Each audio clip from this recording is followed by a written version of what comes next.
지금 또 중요한 문제가 바로 안보 관련 이슈 아니겠습니까? 지금 안보 관련 이슈가 아주 매우 심각해졌습니다. 홍철기 기자가 전합니다. 예, 김영철이 8일에 노동당 중앙위 부위원장으로 지금 있죠. 우리는 더는 잃을 게 없는 사람들이라고 얘기를 했습니다. 이게 거의 뭐 보통 깡패들이 하는 소리잖아요. 이렇게 시비 걸면서 자, 너는 잃을 거 많지, 우리는 잃을 게 없는 사람들이야. 거의 뭐 북한도 이제 끝까지 왔다라고 얘기를 할 수가 있겠는데요. 이에 대해서 미국이 너희들이 잃을 게 뭔지 보여주겠다라고 하고 있다고 합니다. 그 잃을 게 무엇인지에 대해서 좀 알아보도록 하겠습니다. 예. 안보리결의 2397호 28항에 보면요. 북한이 또 핵실험을 하거나 대륙간 사거리를 갖춘 탄도미사일을 발사할 경우 유류 공급을 제한하는 추가 조치를 반드시 취한다라고 돼 있는데요. 이 얘기가 무엇이냐? 정부 관계자가 이렇게 설명을 합니다. 지금 유류라고 얘기를 하지 정유라고 얘기하지 않았다라는 거죠. 리파인드 페트롤리움 하면은 이미 정제된 휘발유라든지 이런 정유들을 얘기를 하는 건데요. 정유가 아니라 그냥 유류로 표현한 것은 북한이 추가 도발할 경우 원유까지도 제재할 것이라는 안보리의 경고로 봐도 무리가 없다라고 얘기를 하고 있습니다. 안보리가 뭐겠습니까? 안보리 결국에는 이사회 국가들이 포함이 되지만은 결국엔 상임이사국들이 제일 중요하잖아요. 그쵸? 상임이사국들이라 한다면은 미국이 있고요, 영국이 있고, 프랑스가 있고, 중국이 있고, 러시아가 있습니다. 그런데 지금 트럼프 대통령이 며칠 전에 트위터에서 한 얘기가 있어요. 중국과 러시아도 북한의 비핵화에 대해서는 같은 생각이다. 그런데 지금 이런 입장이라면 뭐냐? 지금 한 북한이 석유가 이제 정유 같은 경우에 한 90% 정도가 제한이 돼 있는데 중국에서 파이프라인으로 사실은 지금 아마 불법적으로 더 받고 있다라는 얘기들이 있거든요. 그렇겠죠. 이거를 완전히 죄어버리겠다. 그리고 정유가 안 된 거는 좀 또 들어가고 있는 것 같아요. 문제는 이제 북한이 석유 정제 시설이 적기 때문에 그거 갖고도 자기네 사용도를 할 수가 없다라는 문제이긴 한데, 그럼에도 불구하고 그 원유까지도 죄버린다면은 진짜 숨통이 끊어지는 거 아니냐라는 얘기가 나오는 거죠. 근데 신범철 아산정책연구원의 안보통일센터장은 이렇게 얘기를 합니다. 장거리 미사일을 도발을 하더라도 북한 입장에서는 인공위성으로 포장한다면 트럼프 대통령이 그냥 넘어갈 수 있다라고 판단하는 것 같다라고 얘기를 하고 있는데요. 그럼에도 불구하고 이 얘기는 지금 어떻게 보면은 국내에 좀 안심을 주기 위한 얘기가 아닌가 싶어요. 왜냐하면 오늘도 글로벌 호크라고 하는 무인 정찰기가 또 떴습니다. 이것도 미국에서 또 공개를 해버렸어요. 이 얘기는 뭐냐?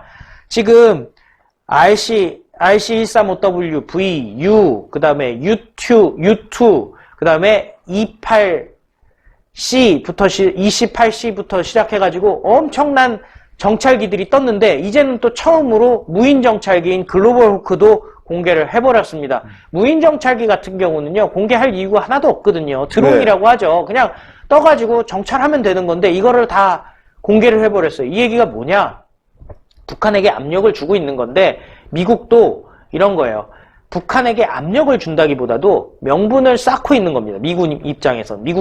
왜냐면은 북한이 지금 엔진 실험했습니다. 동창리에서. 그리고 보통 엔진 실험을 한 후에는 미사일 실험을 자동적으로 넘어가는 상황이 올 텐데, 북한은 누가 뭐래도 새로운 길을 가겠다고 큰 소리를 친 상황입니다. 근데 미국이요, 큰 소리 쳐? 그러면 우리가 동창리 기지 선제 타격할게 하고선 그냥 쏴버리면은 미국도 국제사회의 욕을 받을 수가 있고요. 북한이 또 대한민국을 향해서 도발을 하는데 또 명분을 줄 수가 있거든요. 그러니까 미국은 자, 우리 다 보고 있고 충분히 너희에게 경고를 준 거야 라는 것을, 그러니까 소위 말하는 전쟁 명분이라고 하죠. 카수스벨리라고 해가지고 전쟁 명분을 계속 쌓고 있는 겁니다. 그렇다고 해가지고요, 여러분들 너무 걱정은 하지 마세요. 북한이요, 전면전을 실행할 수 있느냐? 북한이 할 수 있는 거는 그 대량살사 무기라고 하죠. 핵무기라든지 아니면은 화생방 무기를 사용해서 대한민국을 공격하는 거 말고는 옵션이 없습니다. 그렇기 때문에 미국 입장에서 제대로 선제 타격이 되면은 북한이 반격을 할 수가 없어요. 근데 제가 걱정하는 단 하나는 뭐냐? 문재인 정권에서 제발 북한 핵시설이라든지 미사일 기지에 대해서 트럼프 대통령 선제 타격하지 말아주세요. 선제 북폭하지 말아주세요라고 바짓가랑이를 잡는 상황이 저는 좀 걱정입니다. 그렇게 된다면은 북한이 핵무기에 대한 모든 기술을 갖추게 되고 미사일에 대한 모든 기술을 갖추게 되거든요. 지금 대략 ICBM 90%까지 왔습니다. 대기권 재돌입 실험만 제대로 한다면은 미국 본토가 타격이 됩니다. 그럼 북한이 어떻게 하냐? 미국 본토에 대해서는 언제라도 샌프란시스코나 LA를 나는 공격할 수 있다라고 큰 소리를 치면서 니네가 만약 해구산을 발동하게 된다면 미국 본토가 핵무기에 의해서 타격을 받게 될 것이라고 엄포를 놓고 대한민국에 대해서는 우리는 핵이 있다. 어떻게 할 것이냐라고 선택을 하게끔 하는 거예요. 그러면 문재인 정권 하에서는 할 수 있는 옵션이 북한과 목숨을 걸고 싸우겠다가 아니라 돈으로 평화를 사겠다라고 나올 것입니다. 그런데 돈으로 평화를 샀을 때의 문제가 뭐냐?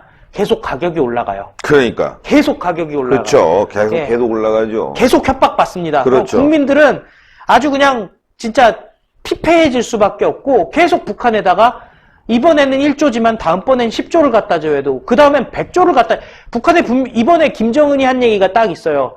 야 니네 진짜 뭐 대북 지원금으로 몇십억 준비했다는데 니네 예산이 얼마냐? 그 다음에 미국이랑 방위비 협상하는 금액이 얼마냐 나온단 말이에요. 이번에 메가 예산 민주당이 짰잖아요. 514조. 이거 북한이 봤을 때는요. 야 니네 500조나 쓸 수 있네? 100조만 줘봐. 충분히 그래요. 안 그러면 핵무기 쏠 거야. 그러면은 문재인 정권 어떻게 하겠습니까? 준대니까요. 준대니까요. 그렇기 때문에 트럼프 대통령의 선제 핵시설 타격, 선제 미사일 기지 타격을 우리가 오히려 박수치고 응원해야 되는 상황인데 지금 정권은 어떻게 하냐? 크리스마스의 선물 그 날짜에 맞춰서 중국을 갑니다. 중국의 사천성으로 날아갑니다. 그래서 중국의 바짓가랑이를 잡아보려고 노력을 하고 있습니다. 근데 중국이 북한 편을 들지 우리 편 드는 거 한 번이라도 보셨습니까? 이제 선택의 시간이 왔고요. 이 선택을 문재인 정권이 잘못하게 되면은 이번 달 말로 문재인 정권은 끝나게 됩니다. 그러니까요. 자, 여러분들 12월 달 아주 위험해졌는데요. 이런 상황들 잘 타개해야 되겠습니다. 국회 상황이 너무 어지럽다 보니까 말이죠. 안보 상황을 제대로 볼 수 없고 문재인 정권의 비리가 너무 많다 보니까 또 이것도 말이죠. 안보 상황이 가리는데 한 역할을 합니다. 안보 정말 중요하고요. 지금 북한이 언제 미사일을 쏠지 모르겠습니다. 뭐 크리스마스 선물로 미국에게 압박을 가하기 위해서 ICBM 발사가 예정돼 있다고 하는데 정말 큰일 아니겠습니까? 신의 한 수의 구독, 좋아요, 알림 방법입니다. 보실 영상을 눌러주세요. 아래의 구독 버튼을 눌러주세요. 그럼 종 모양이 나옵니다. 그 종 모양을 눌러주시면 신의 한 수의 새로운 영상들이 알림이 울립니다. 그리고 엄지척 좋아요 버튼을 눌러주세요. 여러분의 구독, 좋아요 버튼은 신의 한 수의 큰 힘이 됩니다. 댓글로 여러분의 많은 의견도 듣고 있습니다. 응원의 댓글도 부탁드립니다.